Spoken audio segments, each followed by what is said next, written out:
Assalamualaikum warahmatullahi wabarakatuh. Alhamdulillahirabbil alamin.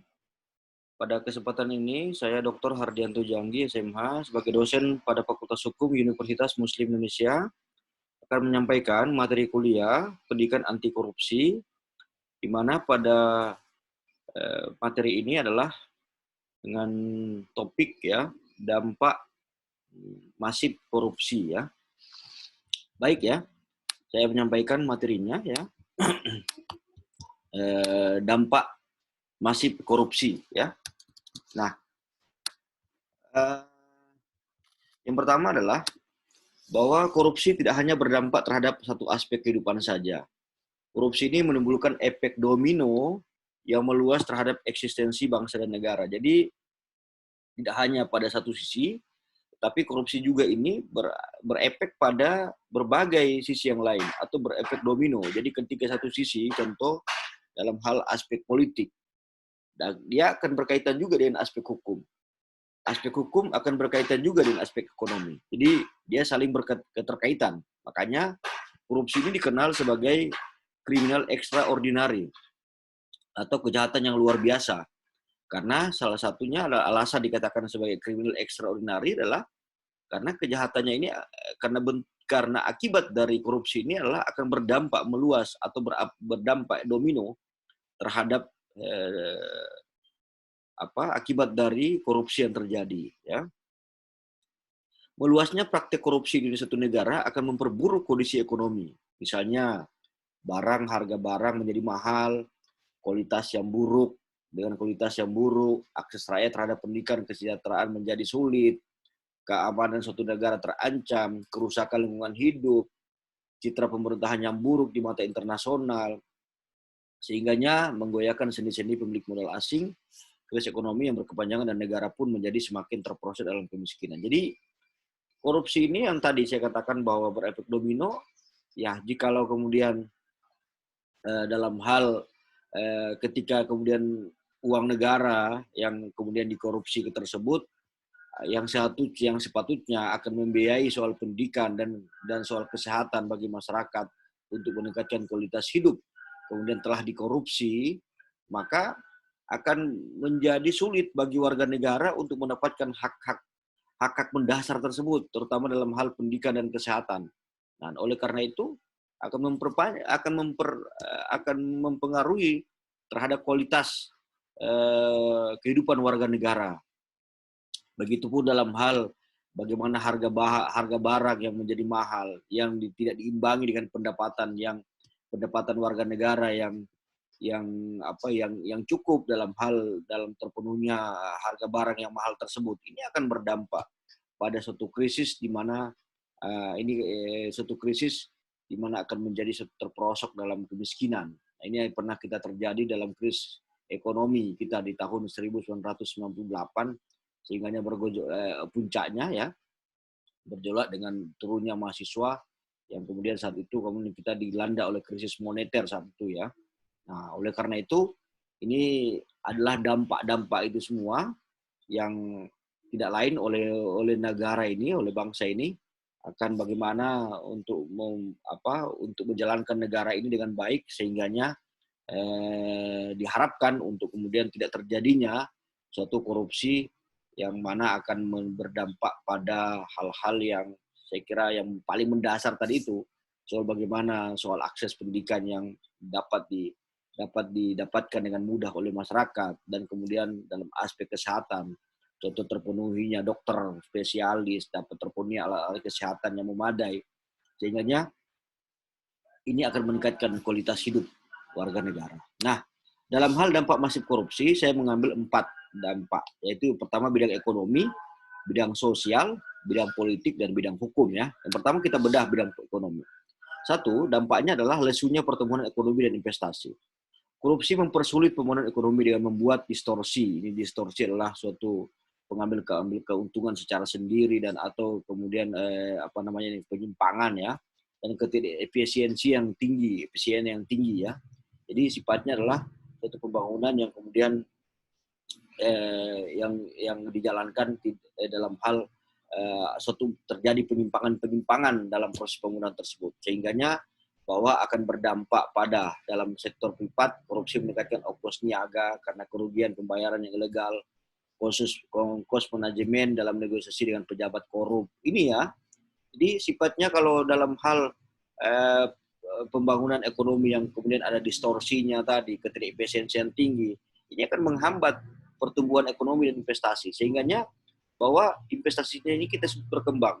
Karena ini akibat dari suatu distorsi atau ketidakefisiensian yang tinggi dan ongkos niaga yang tinggi dan kerugian pembayaran ilegal, hal-hal yang ilegal dibayar, contoh dalam hal PP proyek dan segala macam, itu kemudian akan berakibat pada susahnya bertumbuh ekonomi kita.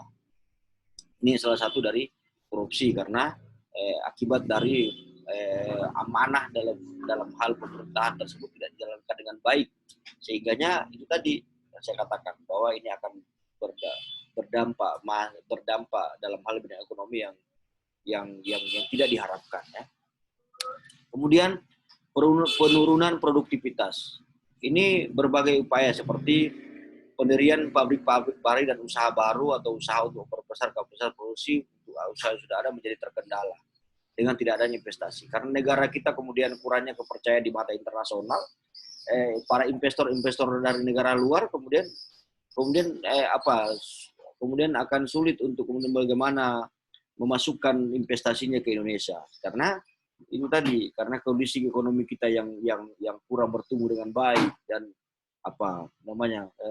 sehingganya akan menimbulkan ketidakpercayaan terhadap para investor untuk kemudian bagaimana mengelola bagaimana menangkan investasi di Indonesia ya. Sehingganya akan menjadikan produktivitas kita akan menurun karena kurangnya investasi di Indonesia yang kemudian dalam hal bagaimana pengembangan terhadap sumber-sumber produksi di Indonesia ya. Kemudian penurunan produktivitas ini juga akan menyebabkan permasalahan yang lain seperti tingginya angka PHK ini ya, karena kemudian kita tidak bisa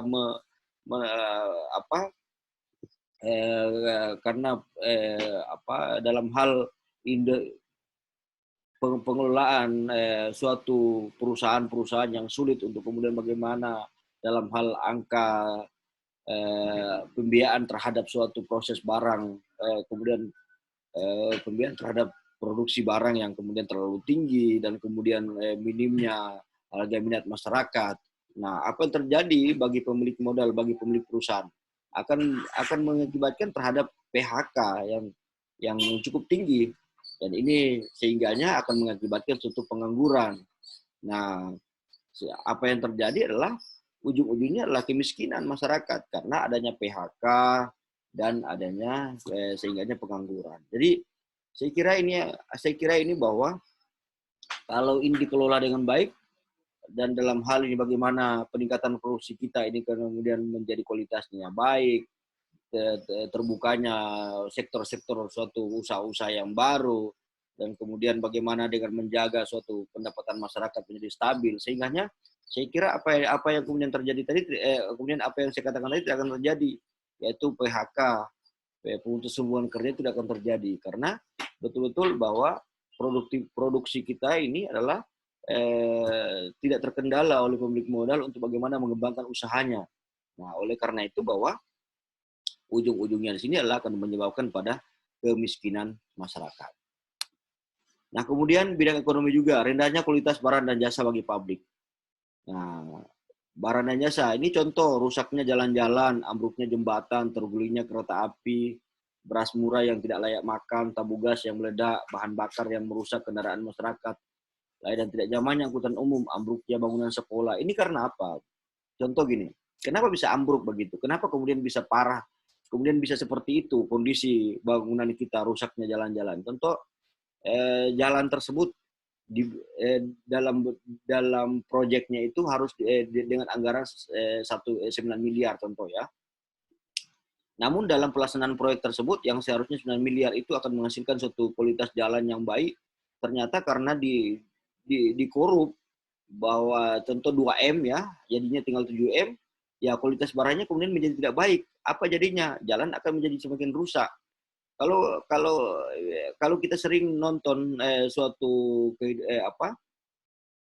jalan-jalan yang ada di luar negeri, contoh biasa kita nonton ya, Saya pernah satu kali perjalanan ke Malaysia, saya lihat jalannya cukup luar biasa ya. Karena memang kalau menurut saya bahwa kenapa jalan-jalan luar negeri itu kemudian termasuk bagus, karena memang dalam hal bagaimana jalan tersebut dibangun, itu betul-betul contoh dananya tadi 9M, betul-betul terserap sebanyak 9M tersebut.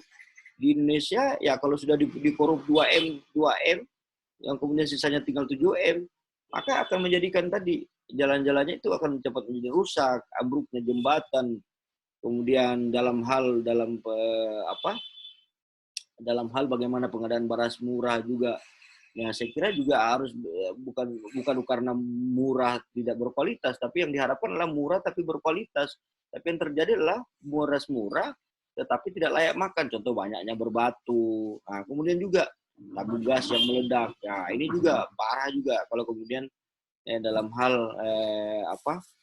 hal penyediaan ini yang kemudian tidak didasarkan pada standar sebetulnya bagaimana suatu dalam hal pemenuhan barang dan jasa tersebut, sehingga akan berdampak pada aspek-aspek dalam hal akibat-akibat tadi ya, bahwa ini akibat dari korupsi tersebut, sehingga akan mengakibatkan pada apa yang saya sampaikan tadi, bahwa tidak layak dan tidak nyamannya angkutan umum. Contoh kalau layaknya angkutan umum ya mungkin kalau di ibu kota negara sudah ada itu dalam hal bagaimana MRT dan segala macam yang kemudian nyaman. Tapi contoh kalau di Makassar kita masih mempunyai satu angkutan umum yang zaman dulu namanya PT-PT ya. Saya kira ini perlu dipikirkan sebetulnya ke depan seperti apa dalam hal pemenuhan angkutan umum ini yang baik ya. Sehingganya masyarakat itu bepergian itu akan menjadi nyaman, tidak kemudian kepanasan, tidak kemudian takut dengan kecopetan dan segala macam. Ini saya kira pemerintah bertanggung jawab terhadap itu, pemenuhan terhadap angkutan umum, sehingganya masyarakat menjadi nyaman dan apa yang di tempat tujuannya mereka, sehingganya akan meningkatkan suatu hal taraf hidup bagi masyarakat karena masyarakat mendapatkan akses yang baik ya. Sama juga dengan jalan, karena salah satu penyebab kendaraan itu cepat rusak adalah jalan yang rusak. Salah satu kecelakaan di jalan adalah jalan yang rusak. Nah, ini saya kira perlu menjadi perhatian besar oleh pemerintah. Korupsi menimbulkan berbagai kekacauan di dalam sektor publik dengan mengalihkan investasi publik ke proyek-proyek yang mana sungguhkan upaya tersedia lebih banyak. Pejabat korupsi yang korup akan menambah korupsi tersebut mempunyai berbagai praktik korupsi yang ada. Jadi sebetulnya adalah seharusnya proyek tersebut adalah proyek untuk dana A yang memang dalam hal hasil reses dan hasil RPJMN, RPJD atau musrembang segala macam prioritasnya adalah bangunan A. Tetapi dialihkan ke bangunan B yang sebenarnya tidak prioritas. Apalagi di bangunan B itu dalam hal pelaksanaannya itu terdapat terhadap sogokan-sogokan. Contoh dalam hal berapa persentase yang keluar untuk pejabat ini, berapa persentase untuk keluar di pejabat ini, sehingga apa yang terjadi bahwa ketika dengan demikian akan menghasilkan suatu tadi contoh jalan yang rusak, jembatan yang ambruk, terguling. Nah, karena memang pemenuhan barang dan jasa tersebut yang kemudian tidak dilakukan dengan baik atau tidak sesuai dengan standar atau tidak sesuai dengan harga pagu dalam hal proyek tersebut, atau yang contoh tadi 9M telah dikorupsi 2M tinggal 7M, apa yang terjadi akan mengakibatkan suatu hal-hal yang tidak kemudian diharapkan oleh masyarakat karena tidak adanya kualitas standar hidup yang baik dalam hal oleh pemerintah pemenuhan barang dan jasa tersebut. Kemudian menurunnya pendapatan negara dari sektor pajak. Ini kita ketahui dulu ada seorang Gayus Tambunan dalam hal bagaimana kemudian dia praktek dalam hal perhitungan pajak itu terhadap pengusaha yang kemudian dimainkan, yang seharusnya harus pengusaha tersebut menyetor 10M, tapi ternyata dibantu oleh pegawai pajak yang seharusnya 9M, ternyata masuknya hanya jadi 1M. Nah, ini sebetulnya seharusnya masuk ke negara ada 9M, tetapi diatur hanya 1M yang masuk. 8M-nya ini kalau masuk, kalau 9M ini kalau masuk semua luar biasa. Tapi kemudian kita kehilangan 8M. 8M itu kan diharapkan bisa kemudian membiayai terhadap pengeluaran negara. Nah, dengan adanya permainan pajak oleh pegawai pajak tersebut akan mengakibatkan suatu kepercayaan masyarakat. Nah, kenapa demikian? Karena contoh begini. Contoh, kalau 8M tadi si pengusaha tadi sampaikan ke pegawai pajak, udah 8M kamu tidak usah lapor, saya kasih kamu 1M. Nah, luar biasa. Yang seharusnya dia hanya dia harus menyetor 9M, tapi kemudian diatur hanya menyetor 2M, dan 1M itu dikasih sama pegawai pajak tersebut, dan dia hanya keluar 3M, seharusnya dia keluar 9M, bahkan selisih 6M. Ini menjadi hak negara sebenarnya. Tapi karena telah diatur, maka hanya masuk ke negara 2M, dan masuk ke kantong pribadi pegawai pajak itu 1M.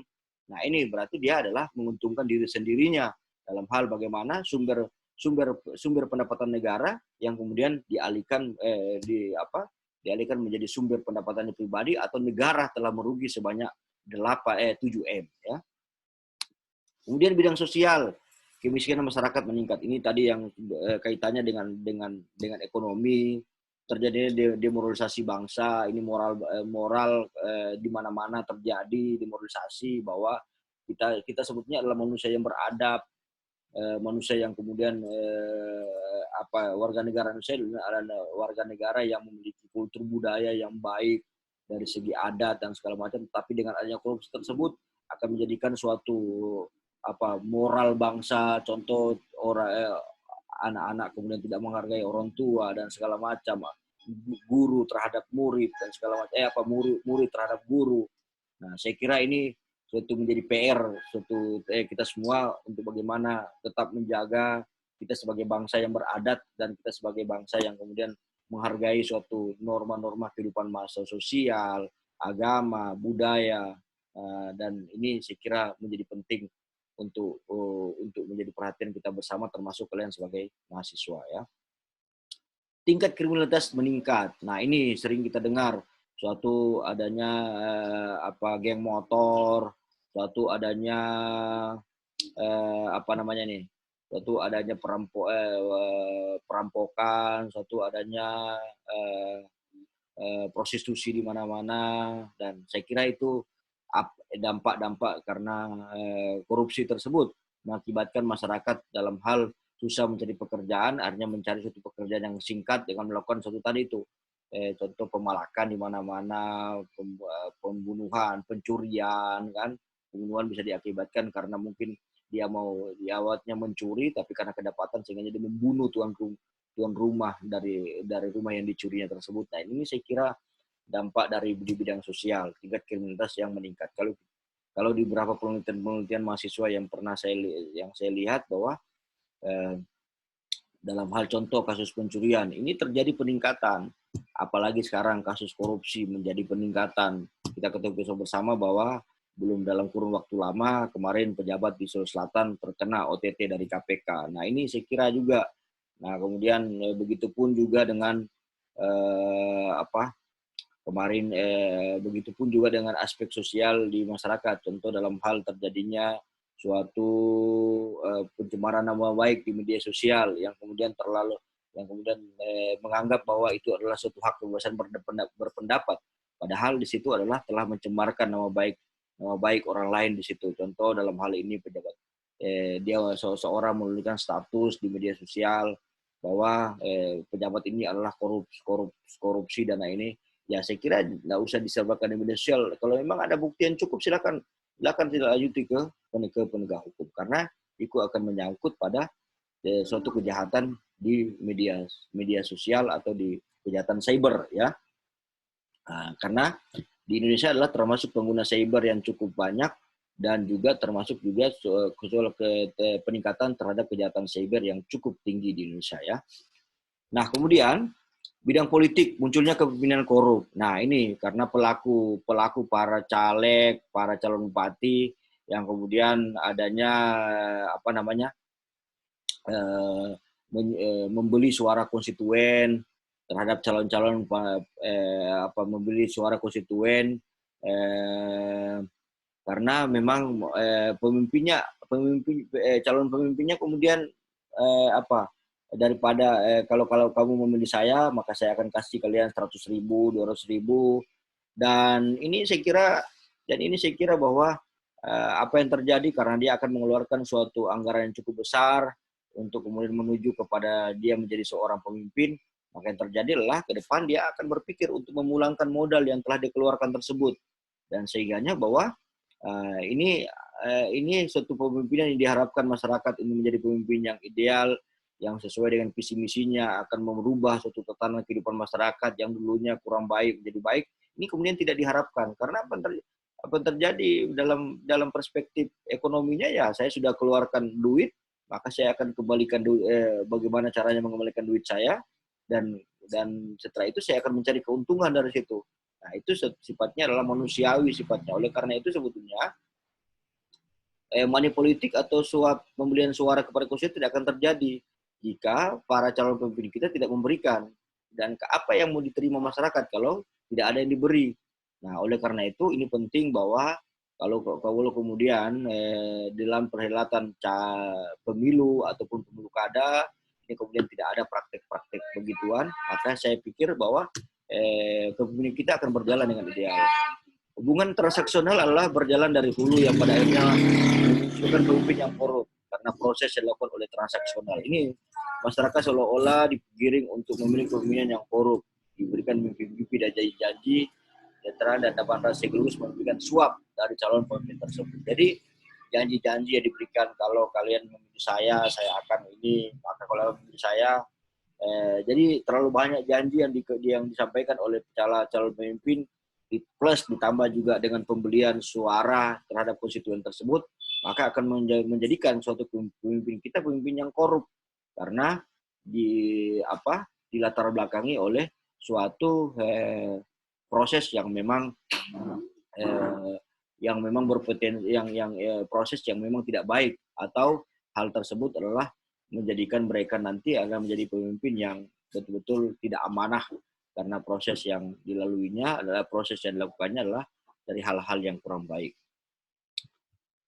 Nah, kemudian hilangnya kepercayaan publik pada demokrasi. Demokrasi terusnya menghadapi cobaan berat, ini kurangnya kepercayaan terhadap masyarakat demokrasi. Karena kan korupsi besar-besaran dilakukan oleh petinggi pemerintah. Ini contoh kemarin ada dua menteri Sosial dan Menteri Perikanan yang kemudian ditangkap oleh KPK. Kemarin juga kita dengar salah satu gubernur di Sulawesi Selatan ditangkap oleh KPK. Ini luar biasa ya. Kalau kita ketahui kebersamaan di Kementerian Menteri Sosial kemarin itu dana bansos yang dikorupsi. Nah, ini saya kira adalah cobaan berat bagi kita masyarakat Indonesia karena diharapkan mereka menjadi pejabat, diharapkan mereka menjadi menteri perikanan, menjadi menteri sosial. Ini kemudian bisa mengurusi, apalagi kita dalam dana sosial kemarin terkait penanganan COVID. Maka seharusnya kalau tersalurkan dengan baik terhadap bantuan sosial tersebut, saya kira masyarakat kita akan merasakan itu bagaimana kondisi ekonomi di tengah COVID tersebut yang sangat sulit akan menjadikan suatu masyarakat menjadi tidak resah atau kemudian tidak panik karena memang pemerintah telah memberikan bantuan sosial tersebut. Tapi ketika kemudian itu dikorupsi, maka ini akan berakibat pada ketidakpercayaan publik pada demokrasi yang setidaknya diharapkan mereka menjalankan amanah tersebut, sehingga disalahgunakan oleh pejabat tersebut. Berkurangnya bahkan hilangnya kepercayaan publik terhadap pemerintahan yang sedang berjalan. Nah ini ya, gimana kami mau itu sedangkan pejabatnya sejak korup. Nah ini ternyata memunculkan stigma yang kurang baik masyarakat terhadap pejabat pemerintahan. Nah, saya kira ini perlu menjadi catatan bersama, apalagi kalian sebagai mahasiswa, untuk bagaimana ke depan untuk tidak menjadikan kalian sebagai seandainya kalian menjadi seorang pejabat yang tidak korupsi ya. Kemudian hancurnya kedaulatan rakyat. Nah, seharusnya itu kan kedaulatan ada di tangan rakyat, itu amanah konstitusi. Tetapi apa yang terjadi? Karena dominasi partai terlalu tinggi terhadap para caleg dan para calon bupati, maka contoh sekarang bahwa seorang bupati itu ada dua jalurnya, jalur independen atau jalur melalui dijalankan oleh partai politik. Karena partai politik merasa bahwa dialah yang kemudian memberikan kontribusi yang kamu bisa jadi bupati karena atas rekomendasi dari partai kami. Nah, dengan demikian maka para pemimpin tersebut, para bupati, para gubernur tersebut akan patuh terhadap partai politik karena mereka telah karena partai politik merasa memiliki andil. Begitu juga dengan anggota DPR, DPRD kabupaten, DPRD provinsi, DPR RI, karena partailah yang kemudian memberikan kontribusi ke dia dalam hal bisa menjadi anggota DPR tersebut ya. Maka ketika macam-macam contoh anggota DPR tersebut kemudian vokal terhadap bagaimana isu-isu terhadap dalam yang terjadi di masyarakat. Dia vokal padahal itu tidak sesuai dengan kepentingan partainya. Maka apa yang terjadi? Akan menjadikan PAW, kemudian diberhentikan di perjalanan oleh pimpinan partai terhadap anggota DPR tersebut. Nah, kemudian bidang hukum, lemahnya penegakan hukum membuat orang semakin berani melakukan tindakan korupsi. Nah, ini penegakan hukum kita kemudian dirasakan masih kurang baik. Nah, oleh karena itu, mendingan saya korupsi saja daripada kemudian hanya orang lain yang menikmati. Ini muncul stigma seperti itu. Hukuman di masih tergolong ringan. Nah, kalau kita lihat undang-undang baru itu kan undang-undang mempersyaratkan terhadap pidana minimum, pidana penjara minimum dan pidana denda minimum. Yang diterapkan hakim malah pidana minimum. Padahal ada pidana maksimum. Kalau saya, ya karena ini sifatnya kejahatan ekstraordinari, seharusnya hukumannya juga harus kemudian ditambah. Nah, harus kemudian jangan menggunakan standar minimum tadi.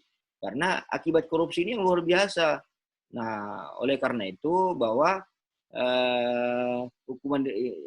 hukuman diperoleh masih tergolong ringan, akibat perolehan korupsi, jeratan pidana denda, pidana penjara, hukuman mati bukan menjadi ancaman bagi koruptor. Nah, karena mereka berpikir bahwa paling kalau saya korupsi dihukumnya 4 tahun, paling kalau saya korupsi dihukumnya hanya 5 tahun. Padahal kalau ini dihukum dengan seberat-beratnya, karena seberat-beratnya, maka saya kira akan menjadikan suatu efek jerah. Jangan korupsi deh. Kalau saya korupsi pasti saya akan dipenjara dengan hukuman penjara mungkin 10 sampai 15 tahun tapi kalau hanya 4 tahun kan kalau umurnya baru 38 tahun, kalau dia korupsi 5 miliar, ya umurnya 38 tahun keluar dari penjara umur 43 tahun. Saya kira masih cukup untuk dia untuk kemudian menggunakan, apalagi kalau hasil korupsi tersebut 5M tersebut tidak dapat dikembalikan tidak dapat disita oleh negara, maka dia dapat menikmati setelah keluar dari penjara. Nah, oleh karena itu pejabat-pejabat lain akan berpikir, wah mendingan saya korupsi juga deh kalau begitu. Nah, ini akan menjadikan suatu budaya yang tadinya bukan menjadi suatu hal yang menakutkan, tapi menjadi budaya bagi pejabat kita ya. Kesempatan ini juga dimanfaatkan oleh membuat pandangan masyarakat menjadi negatif karena tidak mampu melaksanakan tugasnya dengan baik. Masyarakat banyak menerima informasi. Ini apalagi berbagai media sekarang dalam hitungan detik telah menyebarkan bahwa adanya suatu penegakan hukum korupsi. Contoh kemarin tentang berita tentang penangkapan Gubernur Sulawesi Selatan. Ini dalam hitungan menit kita sudah mengetahui, ternyata ada penangkapan di sana ya. Nah, sama juga dengan berita tentang penangkapan para menteri, ada 2 menteri tersebut. Korupsi menyebabkan aparat mudah dibeli. Ini ya, aparat yang mudah dibeli artinya dalam hal ini adalah oknum dari aparat yang kemudian dalam hal ini tidak menjalankan amanah dengan baik. Padahal gunanya aparat adalah untuk bagaimana menjadikan suatu proses penegakan hukum ini akan mencapai pada suatu keadilan. Dengan hal ini adalah karena mereka telah digaji oleh negara untuk kemudian bagaimana melaksanakan tugas dan kewajiban tersebut. Atau kemudian bahkan banyak hakim dan pengacara yang menerima suap. Ini kita ketemu sama dengan sekarang di Indonesia telah ada komisi yudisial, contoh dalam kehakiman. Dalam hal saya baca salah satu hasil penelitian bahwa hakim-hakim kita Indonesia ini ada yang kemudian terkena terhadap pemecatan dari hakim, kemudian ada hakim diputus non palu dan segala macam. Dan ini sih karena bahwa ternyata masih ada hakim yang kemudian korup ya, padahal gaji hakim hari ini telah tinggi. Begitupun juga dengan pengacara ya. Nah, oleh karena itu sebetulnya dalam profesi-profesi hukum tersebut telah ada kode etik profesi. Itu seharusnya kemudian didalami dan dilaksanakan dengan baik sehingga tidak akan terjadi hal-hal demikian, suatu penegak hukum yang kemudian bertentangan dengan apa tugas dan kewajibannya ya. Nah, tapi sebenarnya banyak undang-undang anti korupsi yang kemudian telah di apa diterbitkan oleh pemerintah. Bahkan kemarin ada undang-undang KPK dan kemudian jadi kontroversi. Tapi kita ambil manfaatnya bahwa ternyata pemerintah itu masih punya punya itikat yang besar untuk memberantas korupsi. Nah, oleh karena itu bahwa ini sebetulnya negara kita masih sifatnya timbal balik, masih sifatnya suatu hal yang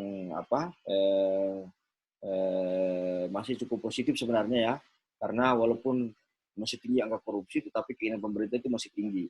Nah, tapi ini yang diharapkan ke depan adalah keinginan pemerintah tinggi dan korupsi itu kemudian menurun. Nah, kalau ini yang terjadi, maka negara kita akan menjadi baik. Tapi kalau masih seperti ini, masih seimbang sifatnya, maka negara kita akan belum menjadi satu negara yang dalam hal secara perekonomian stabil, karena keinginan pemerintah untuk memberantas korupsi ini masih kemudian dibarengi dengan sama halnya dengan angka korupsi yang kemudian tetap tinggi. Nah, oleh karena itu bahwa yang diharapkan ke depan korupsi tidak akan terjadi, penegakan hukum ini kemudian dijalankan dengan baik, dan kemudian tidak ada suatu aparat penegak hukum yang kemudian dalam hal ini oknum menyalahi terhadap prosedur dia dalam hal menjalankan penegakan hukum tersebut. Maka saya harap ke depan berharap ke depan bahwa Indonesia akan menjadi suatu negara yang baik, bahkan menjadi suatu negara yang disegani oleh bangsa-bangsa lain karena ekonomi kita menjadi kuat. Nah, karena korupsi, kalau tanpa korupsi ekonomi kita menjadi kuat dan kualitas warga negara menjadi baik, sehingganya tidak akan terjadi hal-hal yang dalam hal tadi di bidang sosial, di bidang ekonomi, di bidang politik, di bidang hukum itu tidak akan terjadi. Kita akan menjadi satu negara yang besar dan maju. Sehingganya saya berharap kepada kalian mahasiswa, bentuklah kalian menjadi satu pribadi yang anti korupsi untuk menemukan hal-hal yang bertentangan dengan nilai-nilai kehidupan yang kemudian terjadi yang ada di masyarakat, itu nilai-nilai hukum, nilai agama, nilai hukum, nilai adat, nilai sosial. Ya, baik, saya kira cukup penyampaian materi dari saya ya dalam hal pendidikan anti korupsi ya. Nah, dalam hal materi ini ya, saya akan menyampaikan suatu pertanyaan yang silakan kalian akan jawab nanti ya dalam bentuk video rekaman ya, dalam bentuk video rekaman. Yang pertama adalah bagaimanakah pandangan kalian tentang dampak korupsi di bidang ekonomi terhadap penurunan produktivitas. Yang soal kedua adalah bagaimanakah pandangan kalian tentang dampak korupsi di bidang hukum ya. Nah, kemudian soal ketiga, bagaimanakah pandangan kalian tentang dampak korupsi di bidang politik. Nah, yang terakhir adalah bagaimanakah pandangan kalian terhadap dampak korupsi di bidang sosial ya. Jadi 4 nomor tersebut silakan kalian jawab dalam bentuk rekaman video ya. Nanti cara mengirim tugasnya tersebut saya akan sampaikan melalui akun Telegram saya ya, sehingganya kenapa melalui akun Telegram, karena videonya tidak akan terputus ya. Silakan dalam hal untuk kalian buat tugasnya, dan silakan untuk dipahami materinya dengan baik, dan ini adalah pemenuhan sebagai tugas online dalam mata kuliah pendidikan anti korupsi bagi mahasiswa Fakultas Hukum Universitas Muslim Indonesia. Saya akhiri. Wabillahi taufiq wal hidayah. Wassalamualaikum warahmatullahi wabarakatuh.